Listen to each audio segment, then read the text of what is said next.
Good evening, visitors. Welcome to the Australian War Memorial's last post ceremony.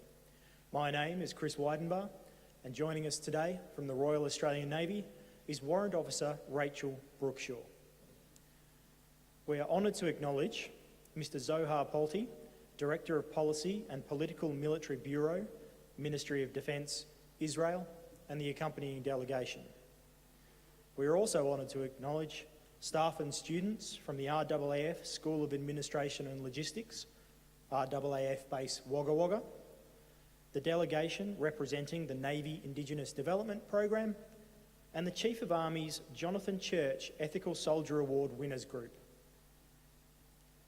We also welcome the veterans who have served, those that are still serving, and the families that love and support them.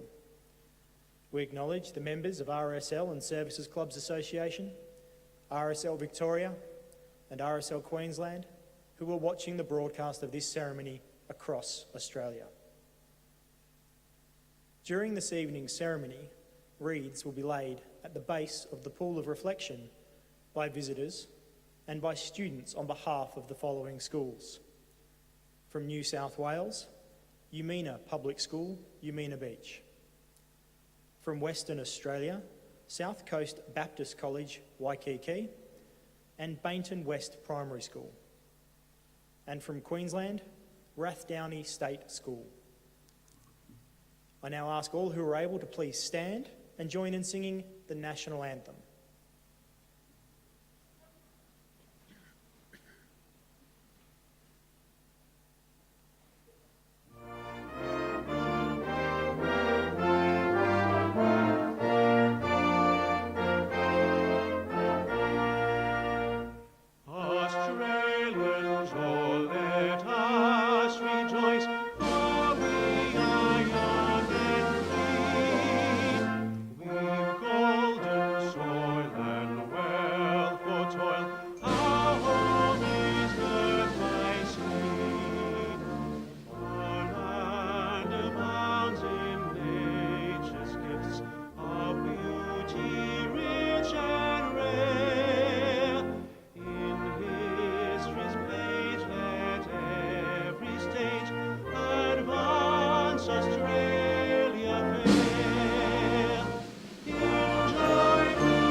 Thank you. Students, please be seated.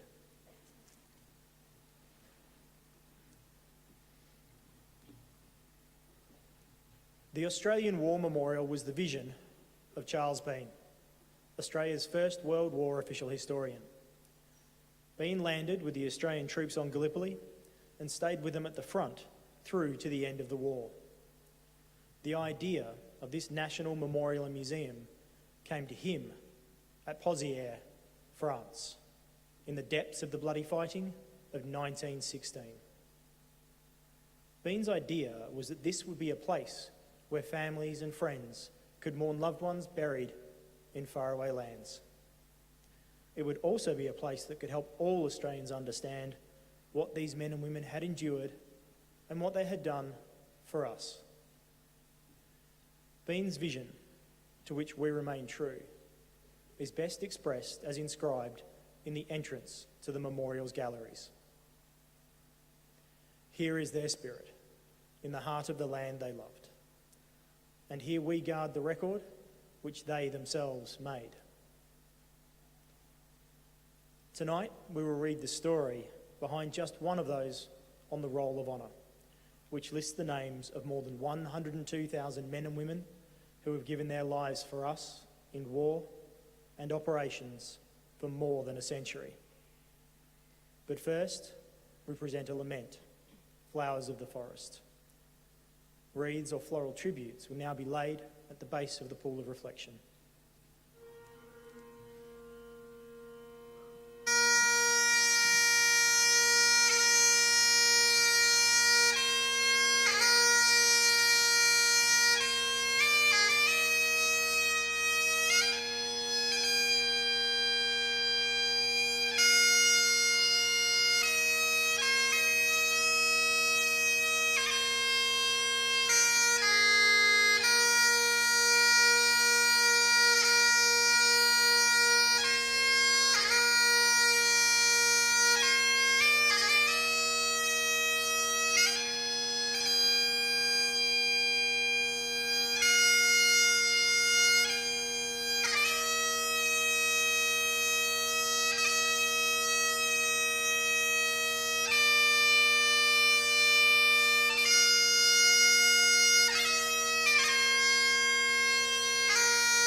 Today we remember and pay tribute to Private James Brown.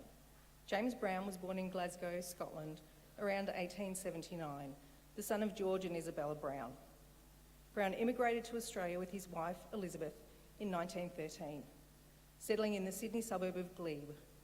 Brown plied his trade as a plumber until March 1916, when he enlisted in the Australian Imperial Force. After 6 months of initial training in Australia, on the 9th of September, he left Sydney aboard the troop ship Euripides, bound for overseas service. Allotted to reinforcements to the 18th Battalion, his first stop was England, where he received further training in preparation for the fighting on the Western Front. Private Brown joined the 18th Battalion in France on the 27th of January 1917, where it was involved in the follow-up of German forces during their retreat to the Hindenburg Line. In February, the battalion approached Butte de Wallencourt, an ancient burial mound off Albert-Bapaume Road that had been tunnelled and fortified. Movement was difficult because of the muddy, broken state of the ground. Some trenches had been almost completely obliterated, leaving behind a succession of strongpoints that were impossible to approach during the daytime. As lingering fog set in, enemy artillery became active, with Australian patrols just as active during the night. The 24th of February, however, proved to be a clear day with good visibility. Patrols were sent out to find where the enemy had evacuated the front line. Finding some unoccupied areas, frontline companies moved forward and established forward company headquarters in an old German dugout before meeting heavy rifle and machine gun fire. Private Brown was wounded, receiving gunshot wounds to the back and to the leg. He was sent to a casualty clearing station, but his wounds proved mortal and he died 3 days later. He was buried at the nearby Dernancourt Communal Cemetery Extension under the inscription chosen by his grieving widow. He died that we may live. James Brown was 38 years old. His name is listed on the Roll of Honour on my right, among almost 62,000 Australians who died while serving in the First World War. A photograph of his name listed on a service memorial is displayed today beside the pool of reflection. This is but one of the many stories of service and sacrifice told here at the Australian War Memorial. We now remember Private James Brown, who gave his life for us, for our freedoms, and in the hope of a better world.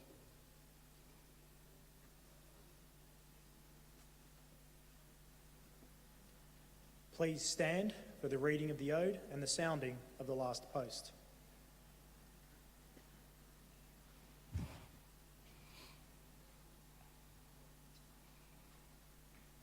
They shall grow not old, as we who are left grow old. Age shall not weary them, nor the years condemn. At the going down of the sun, and in the morning, we will remember them. We will remember them.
lest we forget.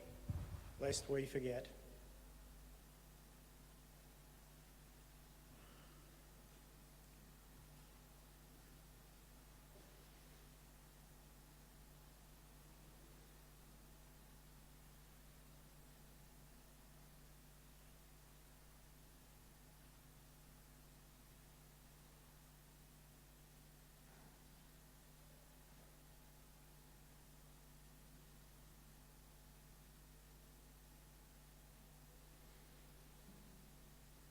We leave you this evening with the words of the memorial's founder, Charles Bean. Many a man lying out there at Poziere or in the low scrub at Gallipoli, with his poor, tired senses barely working through the fever of his brain, has thought in his last moments, well, it's over. But in Australia, they will be proud of this. Ladies and gentlemen, girls and boys, that concludes the last post ceremony. We thank you for visiting the Australian War Memorial and wish you all a very good evening.